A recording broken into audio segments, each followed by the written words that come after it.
فرمایا انا خاتم النبیین لا نبی بعدی، میں اللہ کا آخری نبی ہوں، میرے بعد اور کوئی نبی نہیں آئے گا۔ یہ میرے پیغمبر نے کیوں فرمایا؟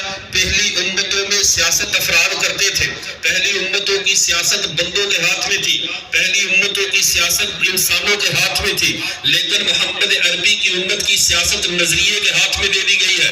اس کو ایک نظریے کے ساتھ جوڑ دیا گیا ہے۔ وہ نظریہ کیا ہے؟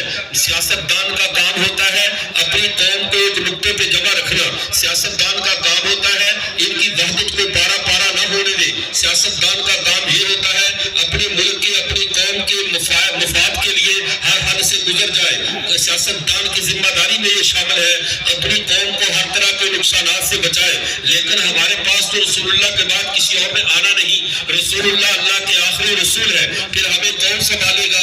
پچھلی امتیں تو اس اعتبار سے خوش قسمت ٹھہری، ان کا ایک نبی جاتا تھا، دوسرا آ کر انگلی تھام لیتا تھا، ایک نبی پردہ فرماتا، دوسرا نبی سنبھال لیتا تھا۔ لیکن میرے پیغمبر نے تو کہہ دیا انا خاتم النبیین لا نبی بعدی، میں اللہ کا آخری نبی ہوں، اللہ کا آخری رسول ہوں، میرے بعد کوئی نبی اور رسول نہیں ہے۔ تو اے اللہ پچھلی امتوں کی سیاست کے بدلے میں ہمیں کیا دیا جا رہا ہے؟ پچھلی امتوں کی سیاست نبیوں کے ہاتھ میں تھی، ہمیں کیا دیا گیا؟ تو سنیے رسول اللہ نے اعلان فرما دیا میری امت کی سیاست، میری امت کی قیادت، میری امت کی سیادت، یہ سارے کام اب عقیدہ ختم نبوت کرے گا۔ ختم نبوت کا عقیدہ یہ سنت کا سیاسی عقیدہ ہے، یہ سنت کی وحدت کا راز ہے، یہ سنت کے تمام پر مفادات کے پورا ہونے کا نام ہے۔ اس سنت کو ہر طرح کی گمراہی اور نقصانات سے بچانے کا نام عقیدہ ختم نبوت